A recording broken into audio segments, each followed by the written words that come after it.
नमस्कार, स्वागत करती हूँ आपका और मेरा दोनों का यूट्यूब चैनल पर। आप सभी बहुत खुश रहें, अच्छे रहें और आप सबकी मनोकामना माता रानी पूरी करती रहे। इसी विशेष मैं रोज़ आप सभी के लिए, जो भी मेरे यूट्यूब के हिस्सा है, जो भी फेसबुक का हिस्सा है, जो भी मेरा इंस्टाग्राम परिवार का हिस्सा है, सबके लिए मैं प्रार्थना ज़रूर करती हूँ कि सभी की मनोकामना जो है वो माता रानी बहुत जल्दी सुने, सबका भला हो।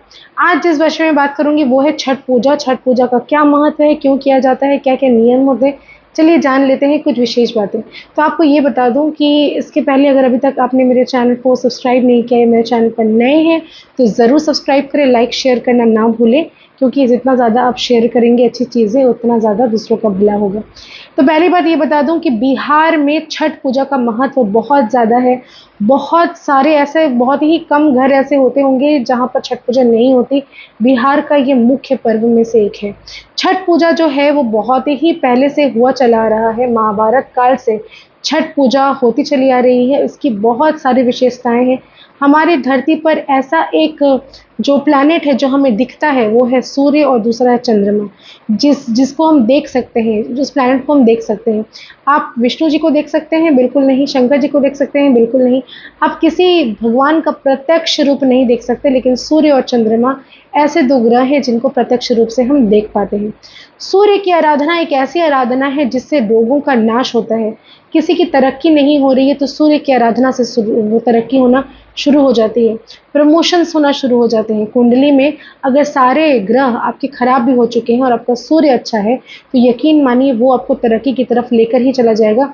सूर्य अच्छा होगा तो आप नेता बन सकते हैं, अभिनेता बन सकते हैं, मंत्री बन सकते हैं, नरेंद्र मोदी बन सकते हैं। जी हाँ, आपका सूर्य जो है वो आपको, बलवान सूर्य आपको बहुत ऊँचाइयों तक लेकर जाता है, सारे रोगों का नाश करता है।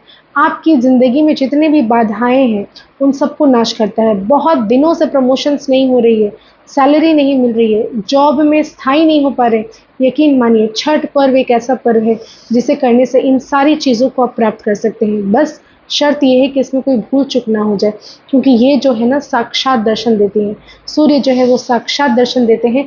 छठी मैया जो उनकी बहन है, जिनको हम मनाने का कार्य करते हैं, छठी छठी मैया की पूजा की जाती है, सूर्य भगवान की बहन है ऐसा माना जाता है।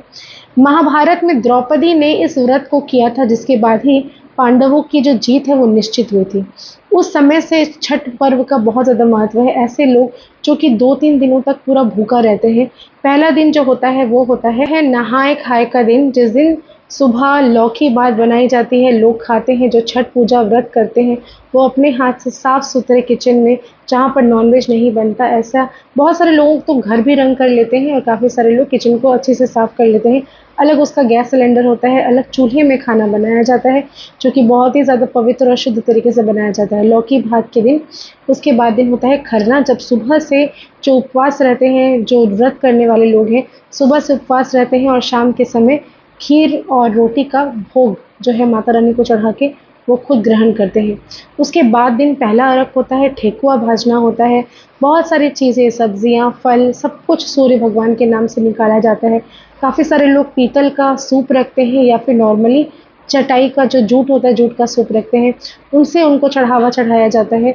गंगा में नहाकर, किसी भी पवित्र नदी में नहाकर इस पूजा को मनाया जाता है। और उसके बाद दिन होता है सूर्य, डूबते हुए सूर्य की पूजा हिंदू धर्म में की जाती है, जिसे हम पहला अर्घ कहते हैं। और दूसरे अर्घ के दिन सुबह जो सूर्य उदय होता है, सनराइज़ का टाइम पे उनको अर्घ दिया जाता है, उनकी पूजा की जाती है। इस चीज़ को करने से, ऐसा अगर सही तरीके से छठ पूजा को किया जाए, तो ऐसी कोई इच्छा नहीं, ऐसी कोई मनोकामना नहीं जो पूरी नहीं होती। जिसकी संतान नहीं हो रही है, बहुत दिनों से संतान के लिए आप परेशान हैं, यकीन मानिए इस छठ पर्व को करने से आपको संतान की प्राप्ति होती है। किसी भी संतान की असुविधा अगर हो रही है, उसकी लाइफ बहुत ज़्यादा बुरी चल रही है और आप माता होकर उनकी तकलीफ़ों को देख नहीं पा रही हैं, तो यकीन मानिए छठ पूजा इसका भी निजात करवाता है और आपके संतान की हर तरह की परेशानियों को दूर करता है। इसके अलावा बहुत ज़्यादा रोग से कोई ग्रस्त है, बहुत ज़्यादा रोग है, ऐसा डॉक्टर ने भी जवाब दे दिया है, लेकिन छठ पूजा अगर आप करती हैं, तो यकीन मानिए वो रोग सही करने में भी सक्षम है छठी मैया। इसके अलावा अगर आपको प्रमोशन नहीं हो रहा, तरक्की नहीं हो रही है, जॉब में इनस्टेबिलिटी आ रही है, तो छठ पूजा ज़रूर करें। इससे भी आपको बहुत ज़्यादा निजात मिलेगा और आपको स्थायी रूप से नौकरी मिल जाएगी। हो सकता है सरकारी नौकरी की जो जगह है, जो नहीं हो पा रही थी, वो भी होना शुरू हो जाएगी।